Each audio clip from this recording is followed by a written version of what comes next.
नमस्कार। आज का हमारा टॉपिक है रिवोल्ट इन अवध। कहते हैं British governor general lord Dalhousie ने 1851 में कहा था, a cherry that will drop into our mouth one day. कहते हैं अवध एक चेरी के फल के समान है और एक दिन हमारे मुंह में आ जाएगा। और हुआ भी ऐसा ही। इसके 5 साल बाद अवध पर मिसगवर्न का आरोप लगाते हुए अवध का विलय ब्रिटिश साम्राज्य के अंदर कर लिया जाता है। इस वजह से पूरे अवध की जनता ब्रिटिश साम्राज्य के खिलाफ हो जाती है और कहती है कि बंगाल विजय से लेकर भारत विजय की पूरी यात्रा में जो कंधे से कंधा मिलाकर खड़ा हुआ था, अंत में ब्रिटिश साम्राज्य ने उसी की गर्दन मरोड़ दी है। इसी बात को हम विस्तार से समझेंगे। सबसे पहले 5W1H के आधार पर अवध के विलय को जानेंगे। साथ ही साथ देखने को मिलेगा कि वो क्या कारण थे जिसकी वजह से ब्रिटिश साम्राज्य का इंटरेस्ट अवध के अंदर डेवलप होता है। और देखने को मिलेगा कि जब विलय कर लिया जाएगा तो the life was gone out of the body. ये वैसे ही था जैसे शरीर से आत्मा का चला जाना। किससे चले जाना?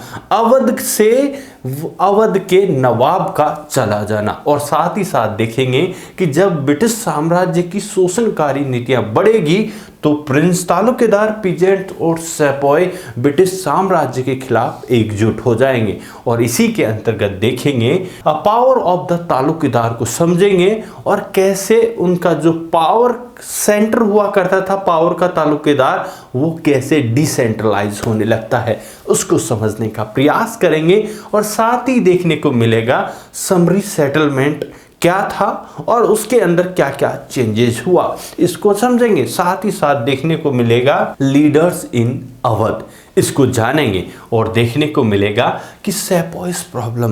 कहते हैं कि 1820 तक तो बहुत फ्रेंडली बिहेवियर है, लेकिन 1840 तक आते आते जो ब्रिटिश ऑफिसर का बिहेवियर भारतीय सिपाहियों के प्रति कैसा हो जाता है, इन सभी बातों पर हम विस्तार से चर्चा करने वाले हैं। आइए चलते हैं और 5W1H के आधार पर हम पूरे टॉपिक को समझने का प्रयास करते हैं। सबसे पहले देखने को मिलेगा हु मींस कौन। Lord Dalhousie was the governor general during that period. कहते हैं 1856 में जो अवध पर मिसगवर्न का आरोप लगाते हुए ब्रिटिश साम्राज्य में अवध का विलय कर दिया जाता है। किसके द्वारा? लॉर्ड डलहौजी के द्वारा। तो ये क्या था? Revolt in Awadh. तो अवध का विलय हुआ, इस वजह से अवध के अंदर रिवोल्ट हमें देखने को मिलता है। जितने भी ब्रिटिश पॉलिसीज से असंतुष्ट थे, जिसमें आप देखेंगे जितने भी राजा हो, मींस नवाब, जो प्रिंस हो, यहाँ के तालुकेदार हो, पीजेंट्स हो या जमींदार हो या और कोई भी जो सेपॉय वगैरह थे, वो सब ब्रिटिश पॉलिसीज से नाराज होकर ब्रिटिश पॉलिसीज के खिलाफ रिवोल्ट कर देते हैं। सो ये कहाँ था? तो देखने को मिलेगा जो भारत के अंदर ये वाला क्षेत्र दिखाई दे रहा है, ये वाला अवध क्षेत्र के नाम से जाना जाता था, जो नवाब के द्वारा गवर्न किया जाता था। अब ये कब हुआ? कहते हैं 1856 के अंदर। 1856 के अंदर ये इसको ब्रिटिश भारत या ब्रिटिश अंपायर के अंदर इंक्लूड कर लिया गया। कहते हैं 1801 से लेकर जो अभी तक ब्रिटिश साम्राज्य की हेल्प करता आया था, अंत में ब्रिटिश साम्राज्य ने उसे ही इंक्लूड कर लिया या उसे ही कैप्चर कर लिया। आगे चलकर जब देखते हैं तो ऐसा किया क्यों, तो देखने को मिलेगा बच्चों कि जब हम इस बात को यहाँ से समझते हैं तो आपको देखने को मिलेगा कि ये पूरा का पूरा क्षेत्र है गैंगेटिक बेल्ट के नाम से जाना था। और गैंगेटिक बेल्ट में बहुत सारी नदियाँ यहाँ से बहती है। और अगर नदियाँ बहेगी तो यहाँ की सॉइल कैसी रहेगी? एलुवियल सॉइल रहेगी। तो एलुवियल सॉइल कैसी है? एलुवियल सॉइल फर्टाइल देखने को मिलेगी। इस वजह से यहाँ पर देखेंगे कि सबसे ज़्यादा जितने भी कॉटन हो, व्हीट हो, राइस हो, ऐसे बहुत ज़्यादा फसल यहाँ पर तैयार होती है। यह रिच क्षेत्र है जहां पर सबसे अच्छी एग्रीकल्चर होती है। इस वजह से ब्रिटिश साम्राज्य के जो अधिकारी थे वो गिद्ध की तरह अवध पर नजर गड़ाए हुए थे, जिसमें कहते हैं कि जब 56 में विलय किया तो कहते हैं कि किसी बिल्ली तक ने कान नहीं फड़फड़ाया, क्योंकि ये प्री अज्यूम्ड था कि एक दिन किसे अवध को भी ब्रिटिश अंपायर के अंदर शामिल कर लिया जाएगा। सो आइए चलते हैं और थोड़ा अच्छे से समझते हैं। कहते हैं 1851 में गवर्नर जनरल लॉर्ड डलहौजी के द्वारा जो भविष्यवाणी की थी वो भविष्यवाणी अब 5 साल के बाद सफल हो गई थी। इसको थोड़ा और बैक में जाकर समझते हैं तो यहां पर देखने को मिलेगा सब्सिडरी अलायंस। सब्सिडरी अलायंस क्या है? ये है एक सहायक संधि। सहायक संधि की पॉलिसी कब यहां पर इंपोज की तो देखने को मिलेगा इंपोज ऑन अवध इन 1801। अवध के ऊपर 1801 में सहायक संधि की नीति इंपोज की थी। तो इसमें क्या था वो भी जान लेते हैं। इसमें ये सबसे बड़ी बात थी, the terms of this alliance the Nawab had to disband his army. सबसे पहले तो नवाब अपनी आर्मी को क्या करेगा? डिसबैंड कर देगा। साथ allow the British to position their troops within the kingdom, और साथ में इसकी आर्मी की जगह ब्रिटिश आर्मी को यहां पर डेप्यूट किया जाएगा। और साथ ही साथ क्या होगा? And act in accordance with the advice of the British residence, और यहां आर्मी के साथ साथ एक ब्रिटिश रेजिडेंस रहेगा जो आपको सलाह देने का काम करेगा। सलाह देगा कि आपको किसके साथ कैसा बिहेवियर करना है और कैसा नहीं करना है। ये रेजिडेंस केवल एक गुप्तचर जैसा था, जब कोई भी शासक सबसे वीक पोजीशन में होता और उसी समय उस शासक की गर्दन दबाने का काम करता था।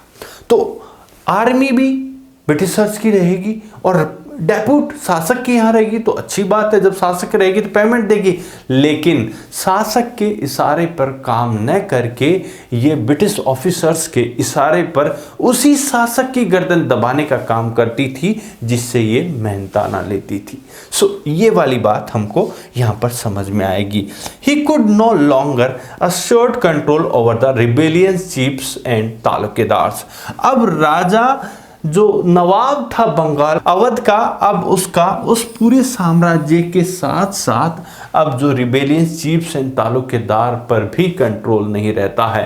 अब केवल वो रबड़ स्टाम्प बन के रह जाता है। जो अपने निर्णय हैं अवध के वो भी ब्रिटिश रेजिडेंट के द्वारा लिए जाने लगे। सो ये वाली बात देखने को मिलेगी। अब ये देखते हैं कि ब्रिटिश ऑफिसर्स ऐसा अवध के अंदर कर क्यों रहे हैं, तो समझ में आएगा कि जो ब्रिटिश ऑफिसर्स हैं, जो अवध की जो सबसे फर्टाइल सॉइल है उसी लालच के अंदर ये ऐसा कर रहे हैं। यहाँ पर इंडिगो एंड कॉटन्स की सबसे अच्छी खेती होती है, और इसी वजह से जो आप यहां पर देखेंगे, दोबारा मैप को देख लेते हैं कि ये वाला जो पूरा का पूरा क्षेत्र है जिसे अभी पढ़ने वाले हैं, गैंगेटिक बेल्ट वाला हो, बंगाल वाला हो और पंजाब वाला हो, कर्नाटका वाला हो, ये सारे के सारे क्षेत्रों पर ये कब्जा कर चुके हैं बाकी पर, और अब इस पर कब्जा करने वाले थे। पहली बात तो ये कि ये फर्टाइल है, लेकिन अभी तक साथ खड़ा था, इस वजह से छोड़े हुए थे, और ये मोस्टली क्षेत्रों पर तो पहले ही कंट्रोल कर चुके थे। पंजाब हो, बंगाल हो, शायद दिल्ली हो, कर्नाटका, ये वाले मैसूर वगैरह क्षेत्र हो, तो बचा क्या था? अब यही बचा था। तो इस वजह से अब इसकी बारी थी, और साथ ही साथ अब इस पर बहाना लगाया जाएगा। क्या लगाया जाएगा? By the early 1850 more over the all the major areas India had been conquered. कहते हैं कि अभी तक जो मेजर एरियाज थे उनको तो जीत चुके थे, अब बारी किसकी थी? अवध की बारी थी।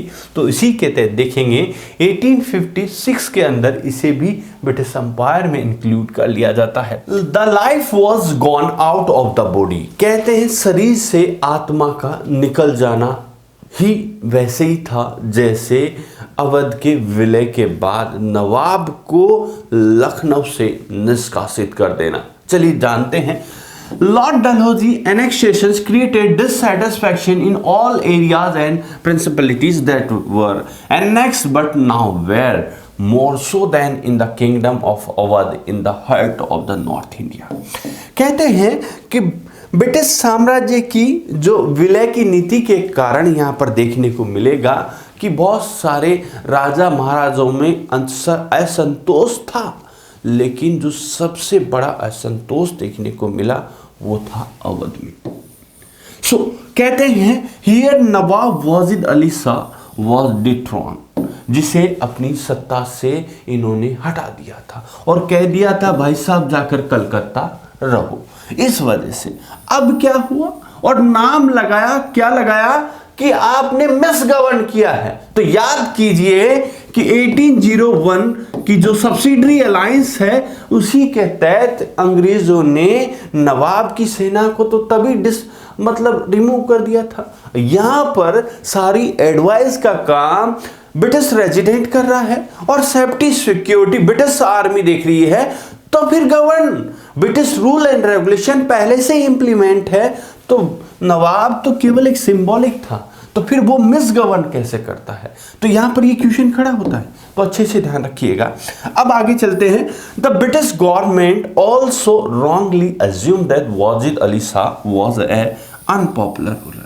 और सबसे बड़ा अज्यूम मतलब क्या करती है कि वाजिद अली शाह अनपॉपुलर मीन्स जनता के बीच में अलोकप्रिय शासक है। जो इनका सबसे गलत सोच था वो सबसे ज्यादा पॉपुलर थे। तो देखेंगे on the contrary he was widely loved, and when he left his beloved Lucknow there were many of who followed him all the way to Kanpur singing song of laments।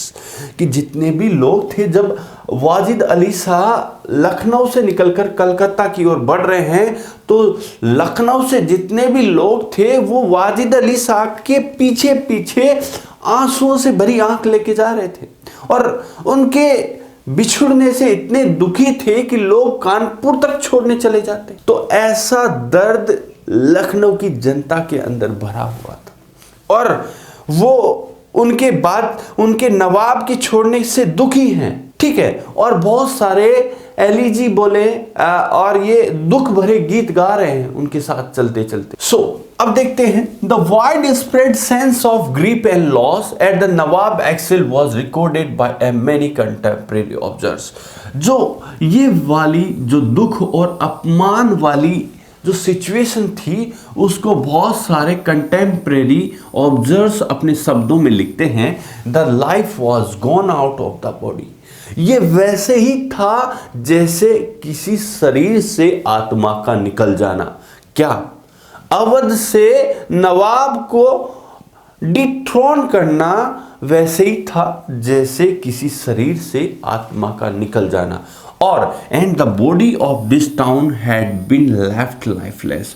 और अब जो लखनऊ और उसके जो town थे वैसे ही थे जैसे आत्मा के बाद शरीर बचा हुआ रहता है।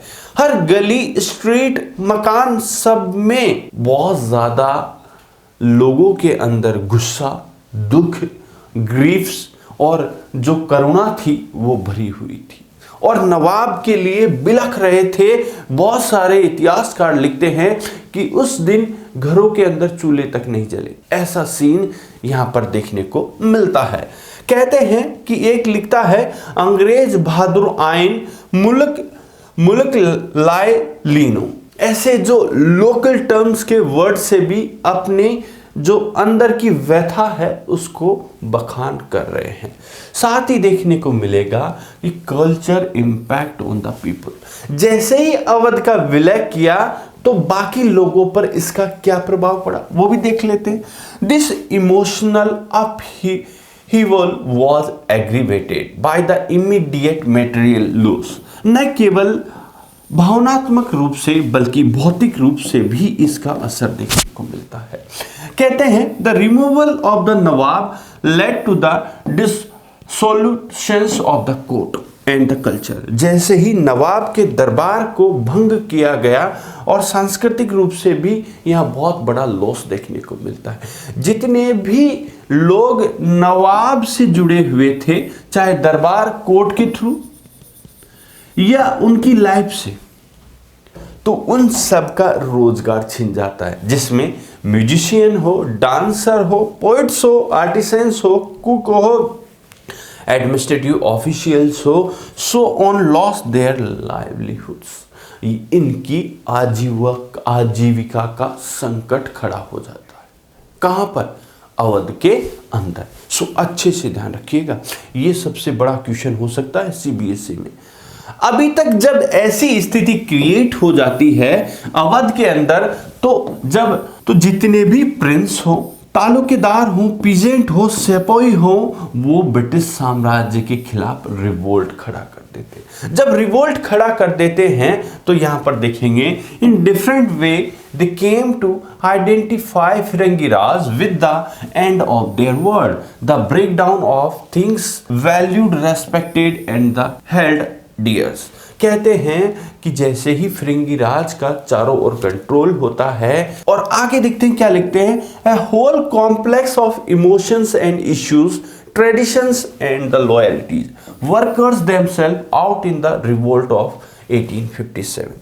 जो लोगों के भावनाएं थी, इश्यूज थे, ट्रेडिशंस थे, अभी तक लॉयल्टीज थी, जिस लॉयल्टी से ये काम कर रहे थे, लेकिन अब 1857 तक आते आते अब ये फूट पड़ते हैं ब्रिटिश साम्राज्य के खिलाफ। जितना भी इन्होंने इनके लिए लॉयल्टी दिखाई थी, अब वैसा नहीं रह गया था। सो ये वाली बातें हमें यहाँ पर देखने को मिलती है। साथ ही देखेंगे in Awadh more than anywhere else the revolt become an expressions of the popular resistance to an alien order. So ऐसा सीन हमें यहाँ पर देखने को मिलता है। Power of the taluqdar. कहते हैं जैसे ही नवाब को उनकी गद्दी से हटाया गया, तो नवाब के साथ साथ डिस्पोजेस्ड तालुकेदार को भी कर दिया गया, जो अभी तक जो अवध के अंदर सबसे पावरफुल थे। कहते हैं जगह जगह इनके किले फैले हुए थे, और साथ ही साथ देखने को मिलेगा कि जो अभी तक इनकी कहते हैं अनगिनत पीढ़ियां यहां पर राज कर रही थी, जिनका ग्रामीण इलाके में सबसे ज्यादा दबदबा था तालुकेदारों का, उन्हीं को ब्रिटिश साम्राज्य ने यहां से डिस्पोजेस्ट कर दिया था। किसके बाद? नवाब के बाद तालुकेदारों का नंबर लेने लगे थे। कहते हैं before the coming of the British, taluqdar maintain arms, retainers built fort, enjoy the degrees of authority as long as they accepted the sovereignty, the nawabs and the paid the revenue of their talukas. So यहाँ पर देखने को मिलेगा कि अब अभी तक नवाब के बाद अगर कंट्री साइड में कोई पावरफुल था तो वो था तालुकेदार, जिसके अपने फोर्ट होते थे, अपनी आर्मी होती थी, और पूरे क्षेत्र पर रेवेन्यू कलेक्शन से लेकर हर काम वो तालुकेदार किया करता था। अब नवाब के बाद इन लोगों ने तालुकेदार की गर्दन पर तलवार लटका दी थी। कहते हैं कि अगर हम बहुत बड़े तालुकेदार को देखें तो उनकी सेना में 12,000 तक सैनिक, पैदल सैनिक देखने को मिलेगा, और छोटे से छोटे तालुकेदार के कंट्रोल में 200 सैनिक तो मिनिमम हुआ करते थे। अगर छोटे से छोटे तालुकेदार को देखा जाए तो 200 सैनिकों का तालुकेदार तो कम से कम था।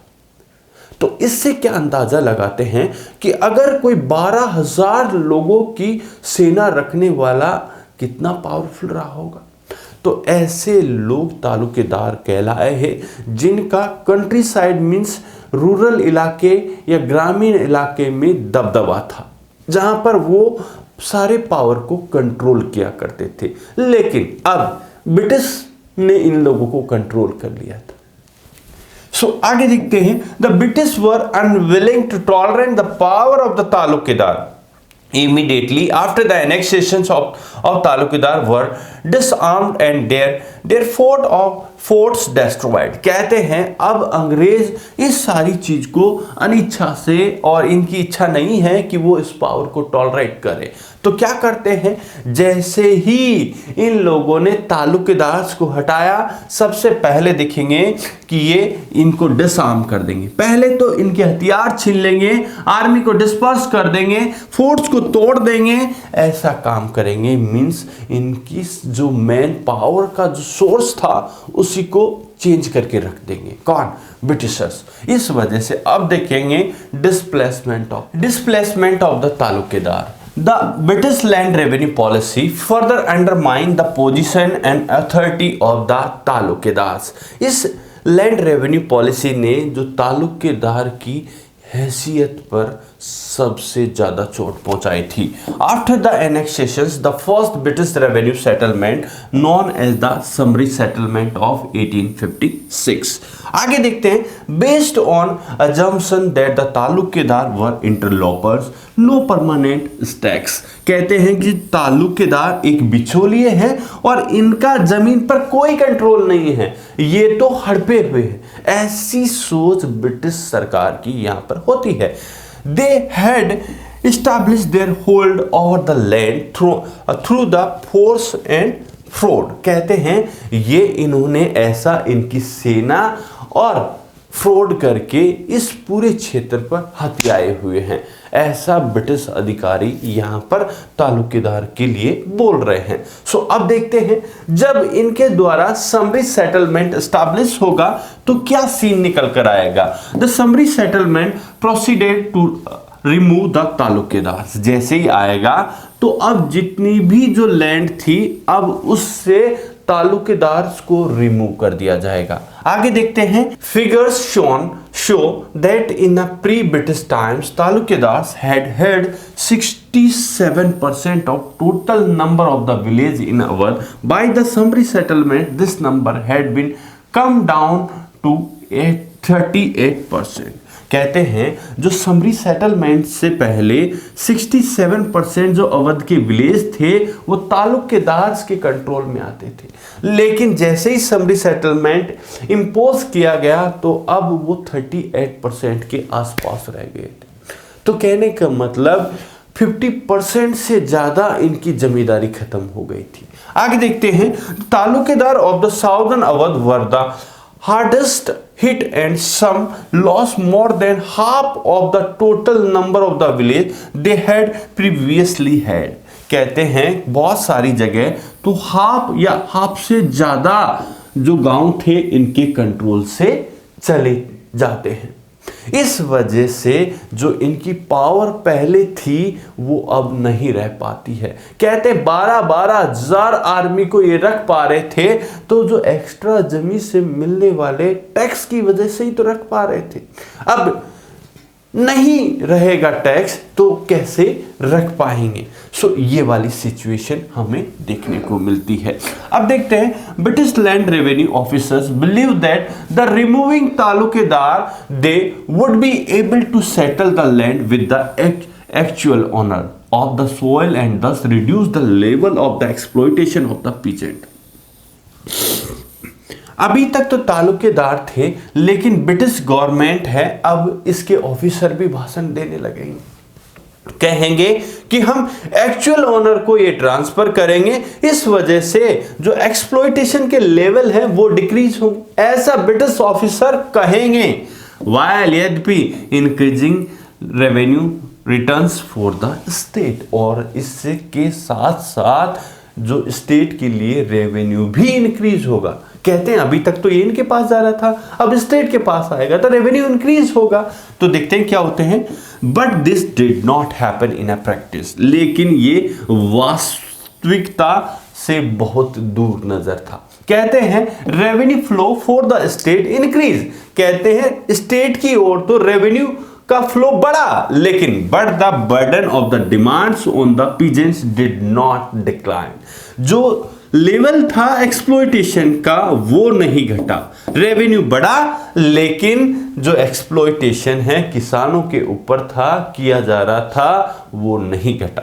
आगे देखते हैं। Official soon found that the large area of Awadh were actually heavily over assessed. The increase of the revenue demands in some place was from 30 to 70%। कहते हैं जो ऑफिशियल्स जितने भी जो ऑफिशियल अधिकारी थे वो देखते हैं और पाते हैं कि जो इनसे पहले के जितने भी अधिकारियों ने इस क्षेत्र पर जो रेवेन्यू असेस किया था वो बहुत ज़्यादा किया था। इस वजह से अभी जो रेवेन्यू है और फिर इसके बाद भी जो रेवेन्यू 30 से 70% तक बढ़ जाता है। इस वजह से thus the neither taluqdar nor peasants had any reason to be happy with the annexation। अब न तो तालुकेदार खुश था और ना ही किसान था इस विलय से।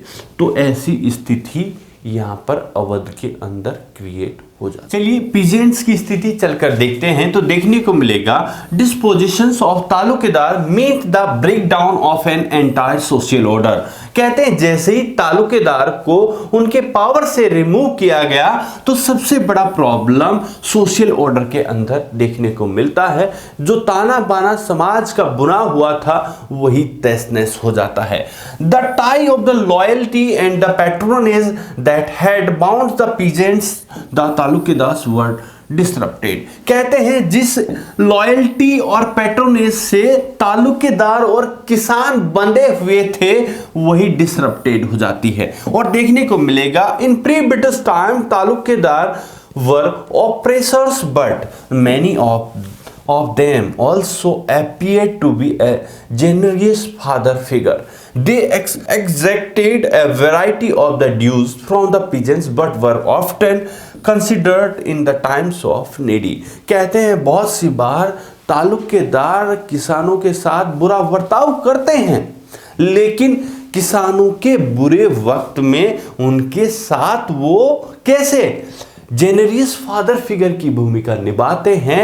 उनके बुरे वक्त में किसानों के साथ भी तो खड़े होते थे। साथ में देखेंगे now the under the British the peasants was directly exposed to over assessment of the revenue and inflexibility methods of collection. और अब जो ब्रिटिश अधिकारी आए हैं जो सबसे पहले तो इन्होंने सबसे ज्यादा रेवेन्यू असेस किया है और दूसरी बात जो इनफ्लेक्सिबल मेथड से ये कलेक्शन करते हैं। जब स्थिति बेकार होती, जब कहते हैं बहुत सी बार किसानों की स्थिति ये रहती क्या करे माई बाप, गैया मर गई है, मैया बीमार है, बचवा का शादी किया है। अगर भोजपुरी लैंग्वेज में बोले तो ऐसा ही बोलेगा। तो इस स्थिति में अवध का व्यक्ति ऐसी दुविधा के अंदर फंसा हुआ है जो उनके बच्चों तक के लिए खाने पीने की चीजें नहीं हैं और वो रेवेन्यू कहां से पेड करे। जब तालुकेदार रहा करता था तो ऐसी दुविधा की स्थिति के दौरान वो किसान के साथ खड़ा रहता था। उसकी विपत्ति में उसको लोन देने से लेकर उसके फादर फिगर की भूमिका भी निभा रहा था, उसके संरक्षक की भूमिका में भी वो रहता था। अगर टैक्स लेता था तो उसे अपना तो भी नजर आता था किसान को तालुकेदार में। लेकिन अब ब्रिटिश सरकार के साथ वैसा सीन नहीं देखने को मिलता है। There was no longer any guarantee that in the times of hardship of the crop failures the revenue demands of the state would be reduced or collections and postponed। कि जब क्रॉप फेलियर होगी, भाई साहब flood आ गया, सूखा drought पड़ गया, ठीक है, ये ऐसी सीन आने पर तो क्या है फसल खराब हो जाएगी। तो ऐसी स्थिति में भी ये ब्रिटिश अधिकारी रेवेन्यू माफ करने के लिए तैयार नहीं थे। Festivities the peasants would get the loan and support that the taluqdar had earlier provided. कहते हैं जब भी कोई त्योहार का मौका होता या कोई और शादी जो भी फंक्शन घर में हुआ करते तो तालुकेदार लोन देकर या कई अन्य तरीके से सपोर्ट करके किसान के साथ खड़ा रहता था। लेकिन अब वैसा सीन नहीं देखने को मिला है। अब स्थिति ऐसी हो गई है, किसान के साथ तालुकेदार भी टुकड़ों का मोहताज हो जाता है। लीडर्स इन अवध, अब स्थिति देखें, जितने भी प्रिंस थे, तालुकेदार थे, पीजेंट्स थे, नवाब छोटे मोटे थे, वो सब लोग यूनाइट होकर अब जो अवध की शरण में जाते हैं। In areas Awadh where the resistance during 1857 was intense and long lasting. The fighting was carried out by the taluqdars their peasants. आगे देखेंगे, many of these taluqdars were loyal to the nawab of the Awadh and they joined Begum Hazrat Mahal, the wife of nawab in Lucknow, to fighting the British. Some even the remain with her in the defeats। कहते हैं जो नवाब की जो wife थी, जो बेगम हजरत महल के साथ जाकर खड़े हो जाते हैं बहुत सारे तालुकेदार, पीजेंट्स, सेपॉइस। वो इसलिए क्योंकि उनकी नवाब के प्रति बहुत ज्यादा लॉयल थे। कौन? जो अवध के किसान, तालुकेदार और अन्य जो छोटे मोटे जो नवाब कहलाते थे या कोई और भी व्यक्ति थे। तो ये वाली स्थिति यहां पर देखने को मिलेगी। इस वजह से बेगम हजरत महल के साथ ब्रिटिश पॉलिसीज के खिलाफ ये खड़े होने लगते हैं और विद्रोह की यहां से शुरुआत करते हैं। अब इसके साथ साथ अभी तो हमने देखा तालुकेदार्स को उड़ा दिया, पीजेंट्स को उड़ा दिया, नवाब को तो पहले ही उड़ा चुका है, और अभी जो प्रॉब्लम्स थी वो सेपॉइस के साथ भी खड़ी होती है। अब वो कैसी प्रॉब्लम्स है वो भी देख लेते हैं। The grievances of the peasants were carried over into the sepoys line, since a vast majority of the sepoys were recruited from the village of Awadh। कहते हैं कि एक विद्वान ने कहा था कि जितने भी ये सिपाही हैं वो किसान हैं, और किसान ही सिपाही की वर्दी में ब्रिटिश साम्राज्य के साथ खड़े हुए हैं। कहते हैं अगर आगे चलकर देखेंगे कि जो अवध ही बंगाल के अंदर, जो बंगाल की आर्मी है उसकी पौधशाला है, उस पौधशाला में जो सैनिक पैदा होते हैं तो सबसे ज्यादा सैनिक तो अवध के ही। तो ऐसी स्थिति के अंदर देखने को मिलेगा कि अगर कोई आहट होगी अवध के अंदर तो उसकी खनखनाहट सिपाहियों तक जरूर जाएगी, और वो जब जाती हैं तो सिपाहियों में इसके खिलाफ एक बहुत बड़ा गुबार था जो फूट पड़ता है।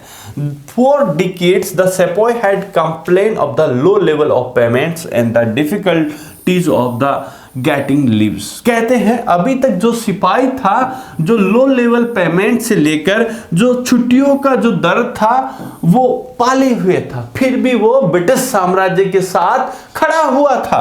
Bye the 1850 there were other reasons for their डिसकंटेंट्स।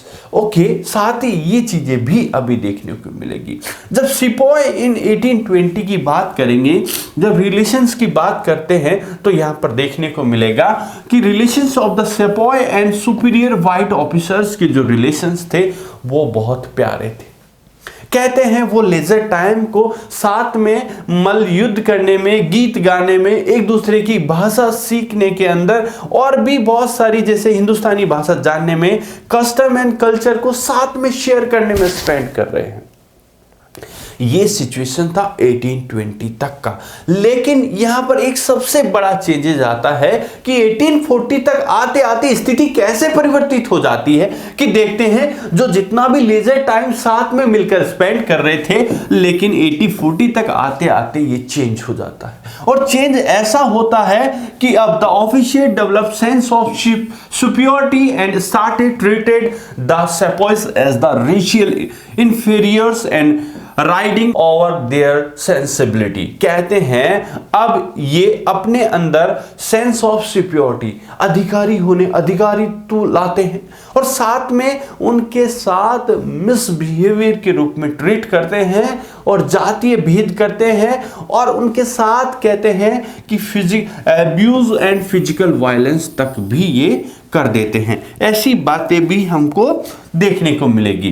Become common and thus the distance between the sepoys and officers grows. कहते हैं इस वजह से जो एक साथ सेपॉय और ऑफिसर रहा करते थे, मिलके कल्चर शेयर करते थे, लेजर टाइम शेयर करते थे। अब इनके मध्य ये देखने को मिलेगा बच्चों कि अब दूरी क्रिएट हो जाती है, इनके मध्य दूरियां बढ़ने लगती हैं। इसी वजह से trust was replaced by suspicions, और ये जो विश्वास बना हुआ था अब ये विश्वास संदेह में तब्दील हो जाता है। जो विश्वास था एक दूसरे के प्रति वो संदेह के घेरे में आ जाता है, और इसको बढ़ावा यहां पर देते हैं use of the Enfield rifle. उसी की वजह से यहां पर देखने को मिला कि मेरठ में विद्रोह हो जाता है। रिलेशन ऑफ सेपॉय और पीजेंट्स को और अच्छे से जानते हैं। It is also important to remember that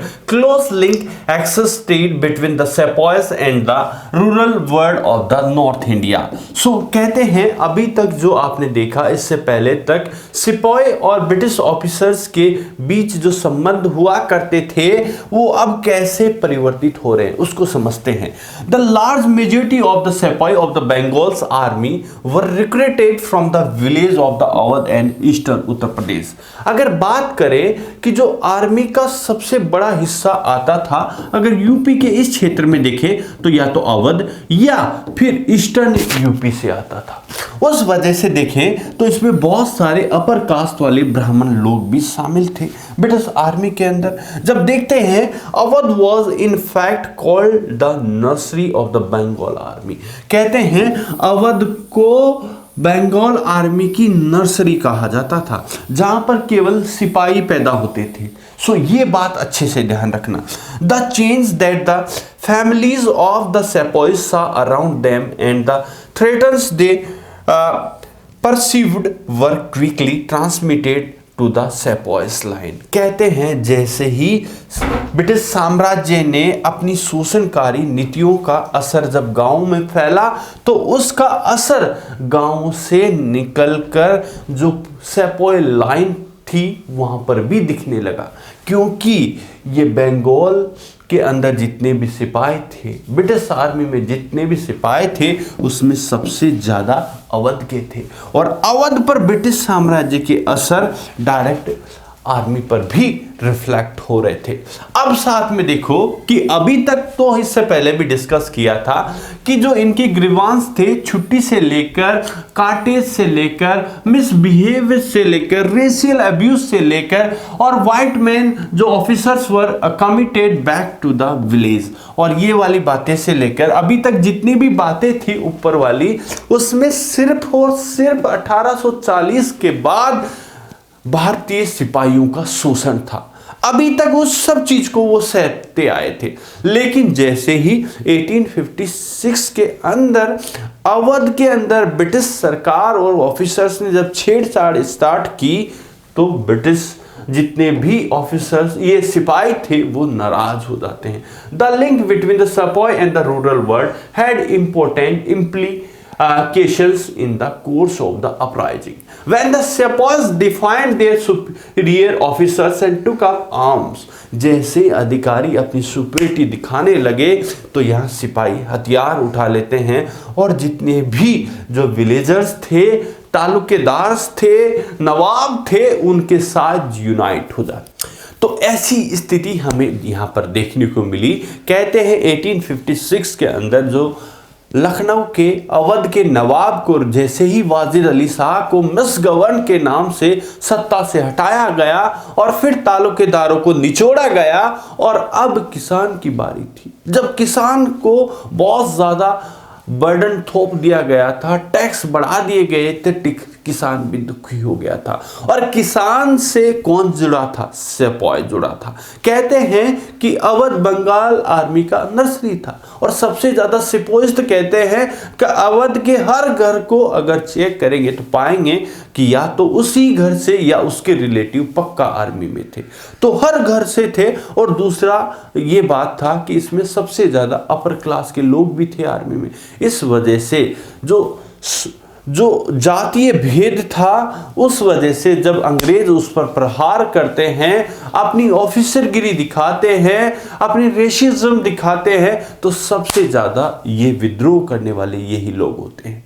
तो इस वजह से कहते हैं अब जो रिलेशंस थे ब्रिटिश ऑफिसर और सेपॉय के उतने अच्छे नहीं रह जाते हैं और किसानों और तालुकेदारों के पक्ष में आकर सिपाही हथियार उठा लेते हैं। ये सारा टॉपिक आपको देखने को मिला। आई होप आपको अच्छा लगा होगा। अगर अच्छा लगा है तो अपनी राय इनबॉक्स में जरूर दीजिएगा और हर नीडी बच्चे तक इसको पहुंचाने का प्रयास कीजिएगा। Thank you very much and have a good day.